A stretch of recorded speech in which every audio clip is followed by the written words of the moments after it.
1815년도 프랑스에서의 이야기입니다. 일찍이 부모를 여의고 고아로 자란 한 청년이 있었습니다.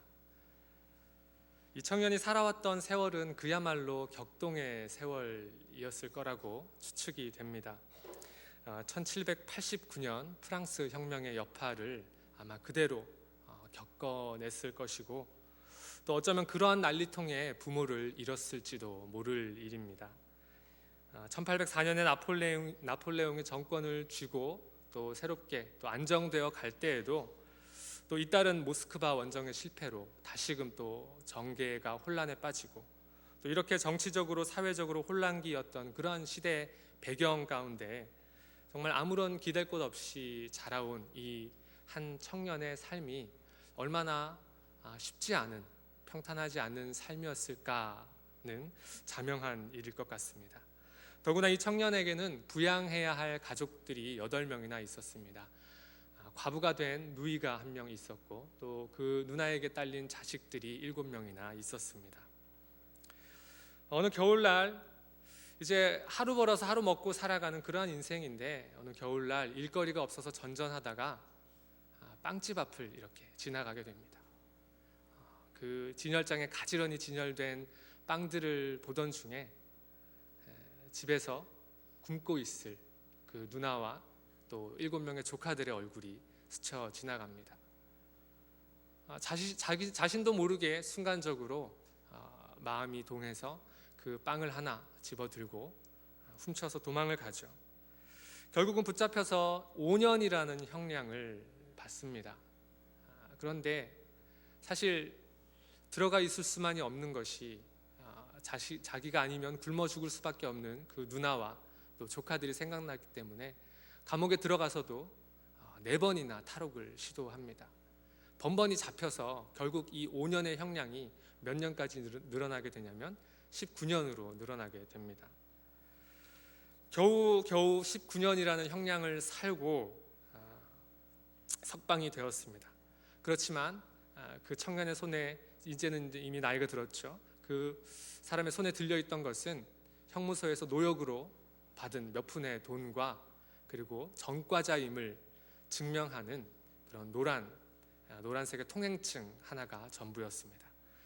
추록은 했는데 누나와 조카들 소식도 모르겠고, 또 식당이며 여관이며 찾아가는 곳마다 전부 이 노란 통행증을 보고는 전부 내쫓아 버리는 겁니다.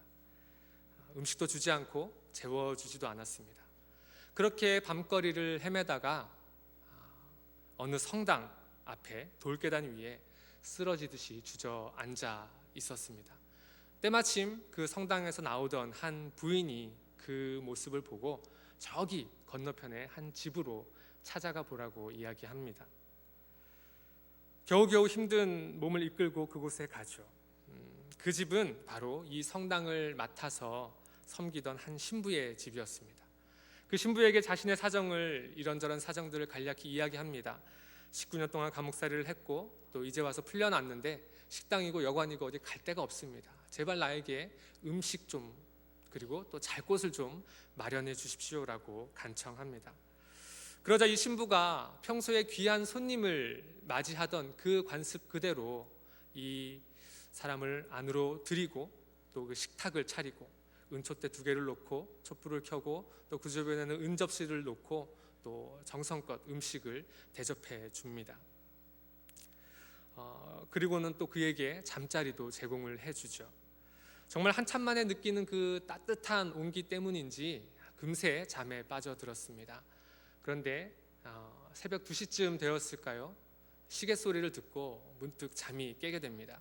그런데 그 순간 이 사람이 어떠한 생각들을 하게 되냐면, 아까 밥 먹을 때 보았던 그 은 접시들, 그것들을 내가 팔게 되면, 가져가서 그것으로 내가 어떤 돈을 구하게 되면 내가 지금까지 이 20년에 가까운 세월 동안 형무소에서 노역으로 겨우 손에 넣은 그 몇 푼의 돈보다 훨씬 더 많은 가치의 돈을 내가 소유할 수 있을 텐데, 그리고 그 돈이 있으면 누나의 가족들도 찾아가 볼 수 있을 텐데, 이런 생각들을 하면서 한참을 뒤척입니다.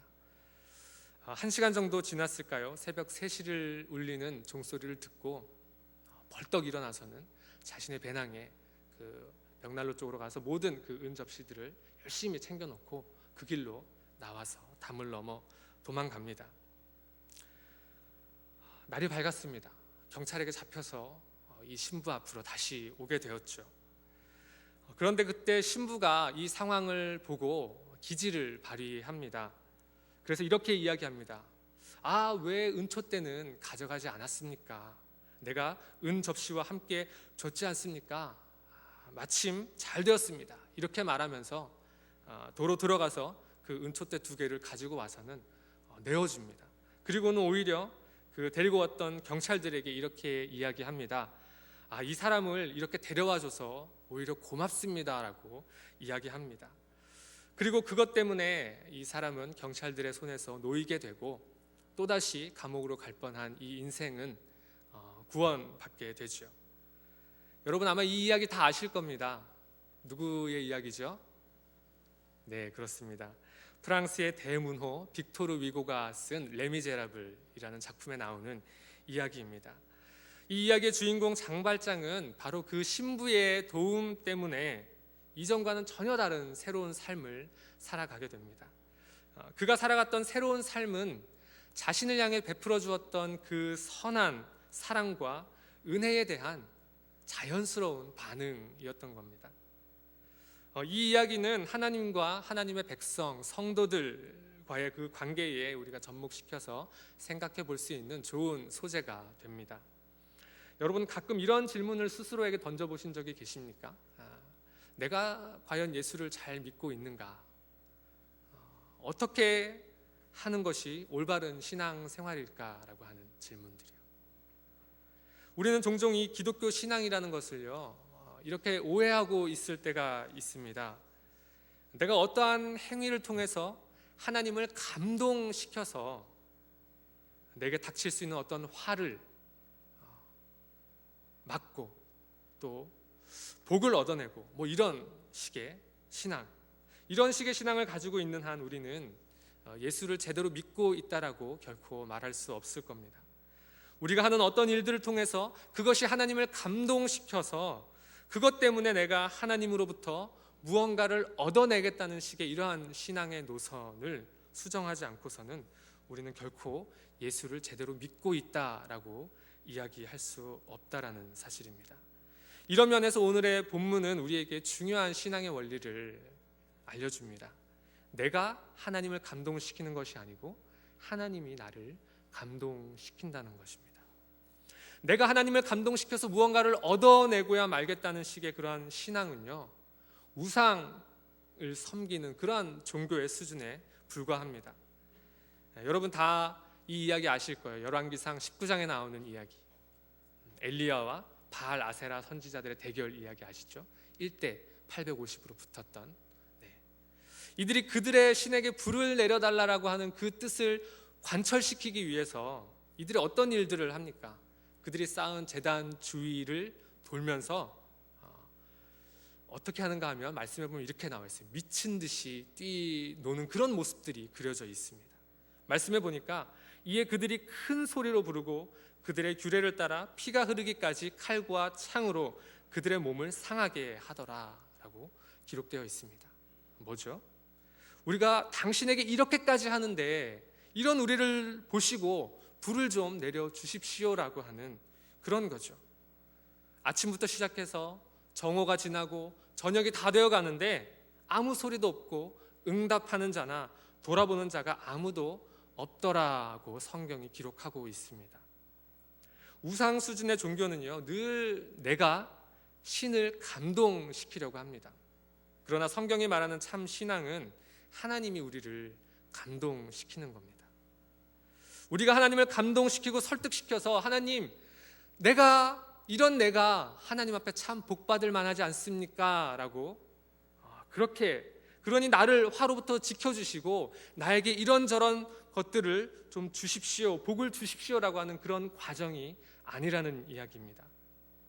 벌받아 마땅하고 버림받아 마땅한 죄인을 찾아오시는 그 사랑, 택한 자를 불러내시고 아들 삼았음에도 불구하고 계속해서 엇나가는 그런 백성을 끝끝내 감동시키는 하나님의 행위, 이것이 바로 하나님의 구원 사역입니다. 그리고 그 하나님의 사랑에 우리가 감동해서 그 사랑으로 우리가 설득당하는 겁니다. 그래서 우리가 하나님께 반응하는 겁니다. 이것이 우리 기독교가 얘기하는 예배이요, 또 신앙이요, 참된 신앙의 모습, 참된 성도의 삶인 것입니다. 앞서 장발장의 이야기를 들려드렸는데요, 장발장을 향해 베푼 그 신부의 사랑, 그 선한 모습을 한번 여러분 떠올려 보십시오. 장발장이 그 신부를 설득해서 감동시켜서 얻어낸 은혜입니까? 아니면 장발장이 그런 은혜를 입을 만한 자였습니까? 결코 그렇지 않죠. 기껏 먹여주고 재워줬더니 은혜도 모르고 오히려 그것들을 훔쳐서 달아나버린 얼마나 괘씸한 사람입니까? 보자마자 이 사람 도둑놈이라고, 내 물건 훔쳐서 달아난 놈이라고 당장에 쇠고랑 채워서 형무소로 끌고 가야 된다라고 말할 수 있지 않겠습니까? 그런데 오히려 반대로 이 신부는 기지를 발휘해서 다시 감옥으로 돌아갈 위기로부터 이 장발장을 구해 줍니다. 그리고 그 선한 마음에 장발장의 굳어있던 마음이 눈 녹듯 녹아내리고 장발장에 감동합니다. 그리고 그 사랑에 설득당한 거죠. 그리고 그 반응이 무엇으로 나타납니까? 새롭게 변화된 삶으로 나타납니다. 새로운 삶을 결단하고 평생 그 신부가 베풀었던 그 은혜를 기억하면서 지금까지와는 다른 삶을 살아가는 모습을 우리는 그 작품을 통해서 볼 수 있습니다. 이러한 모습이 우리 기독교 신앙이 갖는 한 중요한 부분입니다. 오늘 호세아 본문이 바로 이러한 신앙의 중요한 원리를 우리에게 알려주고 있습니다. 우리를 감동시키러, 우리를 그 사랑으로 설득하러 먼저 다가오시는 그 하나님, 끝까지 그 사랑을 놓지 않으시는 하나님, 그리고 우리에게 그 사랑으로 인해서 우리가 제발이지 좀 설득당해 주기를, 제발이지 좀 반응해 주기를 간절히 원하시는 그 하나님의 마음이, 그 모습이 담겨져 있습니다. 오늘 본문을 가만히 보시면 호세아 선지자가 하나님으로부터 듣고 전해주는 메시지가 아니라 하나님이 직접 말씀해 주시는 메시지입니다. 우리가 마지막 끝절에 보면 나 여호와의 말이니라 이렇게 나오죠.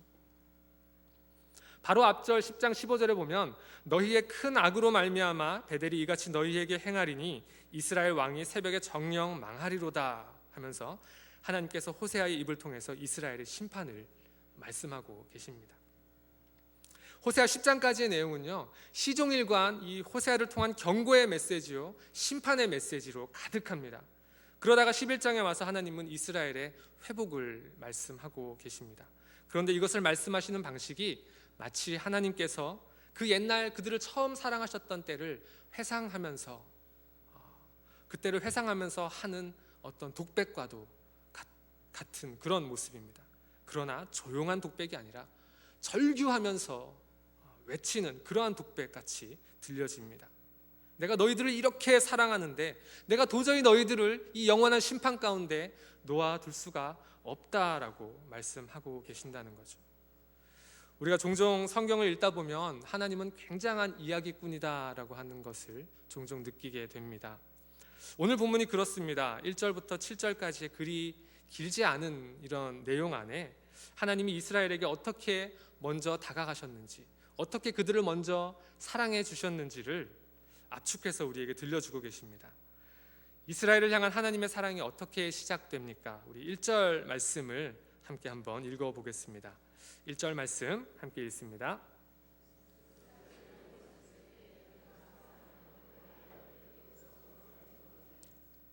아멘. 이스라엘이 어렸을 때에, 그렇죠, 아무것도 모를 때에, 연약할 때에, 그래서 도움이 필요할 때에, 이런 뜻입니다. 출애굽기 2장 24절에 보면요, 이런 기록이 있습니다. 하나님이 그들의 고통 소리를 들으시고 하나님이 아브라함과 이삭과 야곱에게 세운 그의 언약을 기억하사. 아멘. 바로 그들이 고통 가운데 있을 때 사람이 아닌 마치 짐승과도 같은 그런 대우를 받고 그런 취급을 받고 살아갈 때 이전에 그들의 조상들과 맺었던 그 언약을 하나님은 기억하시고 그들을 불러내십니다. 바울도 이것과 비슷한 이야기를 하죠. 로마서 5장 6절 말씀에 보니까 우리가 아직 연약할 때에 기약대로 그리스도께서 경건하지 않은 자를 위하여 죽으셨도다. 또 8절에 우리가 아직 죄인 되었을 때에 그리스도께서 우리를 위하여 죽으심으로 하나님께서 우리에 대한 자기의 사랑을 확증하셨느니라. 아멘. 우리가 아직 연약할 때, 우리가 아직 죄인 되었을 때 하나님이 먼저 우리를 사랑하셨다라고 말씀합니다. 이 사랑으로 오늘 이스라엘을 애굽에서 불러내었다라고 말씀하시는 거죠. 그런데 뭐라고 불러내시는가 하면 내 아들로 불러냈다라고 말씀하십니다. 오늘 한글 성경을 보면 내 아들을 애굽에서 불러냈다라고 이렇게 표현되어 있죠. 그렇지만 히브리어 원문을 살펴보면 전치사가 하나 더 들어있어서 내 아들로 라는 의미가 됩니다. 내 아들로 애굽에서 불러냈다라고 표현되어 있습니다. 바로 이 지점에서 이런 생각을 하게 됩니다. 야, 정말 하나님은 기가 막힌 이야기꾼이시구나. 하나님이 이스라엘과 맺었던 관계를 아버지와 아들의 관계로 빗대어서 말씀하시는 거죠. 부모와 자식의 관계, 누구라도 이해할 수 있을 만한 그런 비유이죠. 여러분, 이 중에 자식 아니었던 사람이 누가 있으며 또 부모가 안 될 사람이 누가 있겠습니까? 오늘 3절 말씀에 보니까 하나님의 에브라임을, 이스라엘을 어떻게 살피시고 돌보시냐 하면 걸음을 가르쳤다 말씀하십니다. 그리고 내 팔로 안았다라고 말씀하십니다. 이거 굉장한 사랑의 표현인 겁니다. 제가 집에 가면요, 그 3살짜리 첫째 아들과 늘 하는 게 있습니다. 현관문을 딱 열고 들어가면 제 아들의 제일 첫 번째 반응은 아빠다! 그러면서 막 방방방방 뛰기 시작합니다. 제가 신발 벗고 딱 들어가자마자 또 거기에 대해서 또 반응하는 저의 모습이 있습니다. 달려와! 달려와! 그럽니다. 그러면 이 녀석이 이제 저기 가가지고 화장실 문 앞으로 가가지고 막 달려옵니다. 그러면 제가 그 녀석을 탁 안고 들어 올려서 또 저도 막 방방 뜁니다. 아버지니까 걸음을 가르치고 또 팔로 앉지 않습니까? 만약에 제가 다른 아이에게 그렇게 한다면요, 뭐 예를 들어서 우리 허 목사님 첫째 딸이 예주죠. 예주 참 볼 때마다 예쁘고 좋은데 그렇다고 해서 제가 예주를 볼 때마다 제가 제 아들에게 하듯이 와락 끌어안고 들어 올려가지고 막 방방 뛴다고 생각해 보십시오. 그런 장면을 여러분들이 보신다고 생각하면 저 목사 어디 이상하게 된 거 아니야? 라는 그런 모습으로 보시지 않겠습니까? 남의 자식한테 그럴 수 없죠, 그죠? 그냥 예쁘니까 그냥 안녕 인사하고 또 때로는 머리 쓰다듬어주고 또 가끔 이렇게 하이파이브도 한번 하고, 그게 다인 거죠. 또 요즘에 또 전 목사님 딸 그 유빈이가 보니까 요즘 열심히 막 걸어다니더라고요. 제가 아무리 유빈이가 이쁘고 귀엽다고 해도 제가 옆에 가가지고 그 손을 붙잡고 으쌰 으쌰 이렇게 하면서 유빈이에게 걸음을 가르칠 수 있겠습니까? 만약에 그렇게 한다고 하면, 전 목사님 아니면 그런 모습을 본다고 하면 속으로 저거 뭐야 막 이러시겠죠, 그죠? 남의 자식이니까 그렇죠. 근데 공교롭게 얘기하고 보니까 또 둘 다 딸이네요. 예주도 그렇고 저는 딸이 없어가지고. 이 걸음을 가르치고 팔로 앉는다라고 하는 것은 부모가 자기 자식을 사랑하기 때문에 하는 그런 반응들이죠. 하나님이 그런 아버지의 모습으로 오늘 이스라엘을 사랑하기 위해서 이스라엘을 아들로 삼고 그 고통의 자리에서 불러내셨다라고 말씀하는 겁니다. 그런데 아들 된 이스라엘의 모습이 여러분 어떻습니까? 오늘 2절 말씀에 나오죠. 하나님을 점점 멀리하고 바알에게 제사하고 우상 앞에 분향하고, 또 5절에도 보십시오. 하나님께 돌아오기를 싫어하고, 7절에도 끝끝내 하나님에게서 물러가고, 걸음을 가르치고 팔로 안아주었음에도 불구하고 또 말씀해 보면 사람의 줄, 곧 사랑의 줄로 이끌었다고 하시는데, 애굽에서 사람이 아닌 짐승 취급받아 살아가던 그들을 사람으로, 한 인격으로 대해 주시면서 사랑해 주셨음에도, 그 목에서 멍에를 벗겨주시고 그들 앞에 먹을 것을 두시고 돌보셨음에도 또 선지자들을 통해서 돌아오라고 부르고 불렀음에도 끝끝내 돌아오는 자가 없고 일어나는 자가 하나도 없다고 오늘 하나님이 탄식하고 계시지 않습니까? 그럼에도 하나님은 어떻게 하신다고 말씀하십니까? 그 속상한 탄식의 끝에 하나님은 거의요 절규하십니다. 내가 어찌 너를 놓겠느냐, 내가 어찌 너를 버려두겠느냐라고 그렇게 말씀하십니다. 내가 어찌 너를 소돔과 고모라가 멸망할 때 함께 멸망했던 그 아드마와 같이, 스보임과 같이 놓아두겠느냐라고 그렇게 하나님이 말씀하십니다. 이 어찌라는 말이요, 이 의문사가요, 독특한 용법이 한 가지 있습니다. 이 어찌라는 말에 같이 연결되는 주어가 1인칭일 때, 그러니까 오늘 내가 어찌라고 되어 있지 않습니까? 그때 그 뒤에 오는 내용이 불가능함을 전제로 사용하는 표현이 이 어찌라고 하는 의문사입니다. 그러니까 내가 어찌 너를 놓겠느냐라고 하는 말은 내가 너를 놓는다는 것은 불가능하다는 거예요. 절대 너를 놓을 수 없다라는 그런 뜻입니다. 비록 이스라엘이 끝끝내 돌아서지 않아서 곧 북이스라엘이 아수르에게 멸망당하고 칼이 그들을 치고 그 잔인한 아수르 군대에게 끌려가고 죽임당하고 내가 그렇게 너희들을 심판할지라도 나는 거기서 끝낼 수가 없다는 거죠. 내 마음이 내 속에서 돌이켜서 나의 긍휼이 불붙듯 한다라고 오늘 하나님이 그렇게 표현하고 계십니다. 이 긍휼의 불길이 하나님을 하나님 되게 하는 겁니다. 이게 사람이 아닌 하나님의 사랑인 겁니다. 여러분, 사람은요 아무리 부모라고 해도요 자기 자식이라도 놓아버릴 수 있습니다. 버릴 수 있습니다. 여러분, 요즘 얼마나 많은 영유아들이 부모에 의해서 버림받거나 혹은 여러 가지 일들로 죽임 당합니까? 그렇죠? 심심찮게 그런 뉴스를 들을 수 있습니다. 역사 가운데서도 아비가 아들을 죽음으로 내모는 경우들이 얼마나 많이 있습니까? 그런데 하나님의 사랑은요 사람의 것과 같지 않습니다. 하나님의 아버지 된 사랑은 끝까지 사랑하시는 그런 사랑이고 결코 놓아버릴 수가 없는 그런 사랑입니다. 이 사랑이 이 땅을 살아가는 우리들의 유일한 희망이 되는 줄 믿습니다. 그래서 하나님은요 꿈꾸시는 것이 한 가지 있습니다. 하나님이 자녀 삼으신 그 하나님의 백성들이 이런 하나님의 사랑 앞에 무릎 꿇고 설득당하기를 꿈꾸십니다. 내가 어찌 너를 이라고 울부짖으시는 그 하나님의 음성 앞에, 그 사랑 앞에 무릎 꿇고 항복하기를 꿈꾸고 계십니다. 비록 우리가 그 사랑을 깨닫지 못하고 죄의 길 위에 있었던 우리들이지만 우리에게 먼저 다가오셔서 아들로 부르시고 또 바울의 고백처럼 그 사랑을 우리에게 확증하시고자 사랑하는 외아들을 십자가에 내어주셨던 그 하나님 아버지의 사랑 앞에 오늘 저와 여러분 무릎 꿇을 수 있기를 바랍니다. 감사함으로 이 놀라운 구원의 은혜를 우리가 찬양할 수 있기를 바랍니다. 오늘 이 자리에 모인 저와 여러분, 우리 모두는요 사람의 사랑과는 비교할 수 없는 하나님의 아버지 되시는 놀라운 사랑을 입은 자들입니다. 그래서 우리가 오늘 이 자리에 있습니다.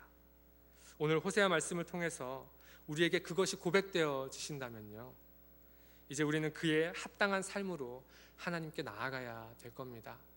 그 사랑 때문에 예배하고요, 그 사랑 때문에 우리의 시간을 드리고요, 그 사랑 때문에 우리의 물질을 드리고요, 그 사랑 때문에 우리가 다른 이들을 사랑하고요, 그 사랑 때문에 특별히 또 우리 교회가 지향하는 귀한 가치가 있지 않습니까? 그 사랑 때문에 디아코니아를 행하는 그러한 저와 여러분이 될 수 있기를 바랍니다. 그 사랑 때문에 모든 것을 하는 참된 신앙의 자리로 나아가는 우리 모두가 되시기를 주님의 이름으로 축복합니다. 기도하겠습니다. 하나님 감사합니다. 하나님, 이 죄악 세상을 살아가면서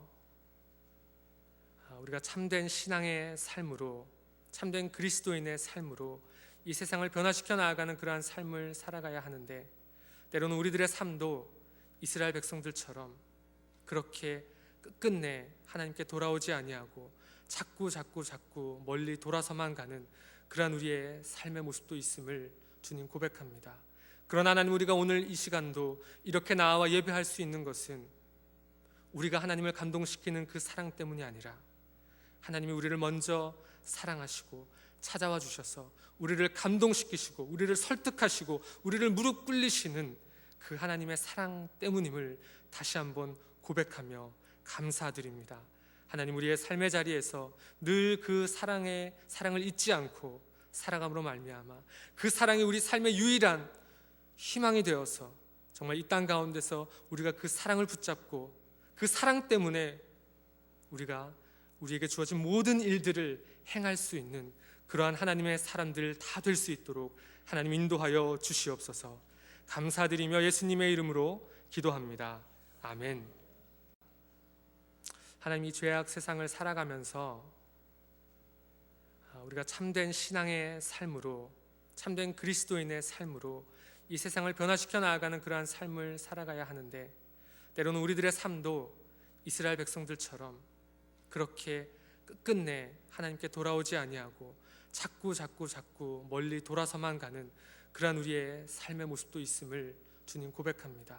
그러나 하나님, 우리가 오늘 이 시간도 이렇게 나와 예배할 수 있는 것은 우리가 하나님을 감동시키는 그 사랑 때문이 아니라 하나님이 우리를 먼저 사랑하시고 찾아와 주셔서 우리를 감동시키시고 우리를 설득하시고 우리를 무릎 꿇리시는 그 하나님의 사랑 때문임을 다시 한번 고백하며 감사드립니다. 하나님, 우리의 삶의 자리에서 늘 그 사랑을 잊지 않고 살아감으로 말미암아 그 사랑이 우리 삶의 유일한 희망이 되어서 정말 이 땅 가운데서 우리가 그 사랑을 붙잡고 그 사랑 때문에 우리에게 주어진 모든 일들을 행할 수 있는 그러한 하나님의 사람들 다 될 수 있도록 하나님 인도하여 주시옵소서. 감사드리며 예수님의 이름으로 기도합니다. 아멘.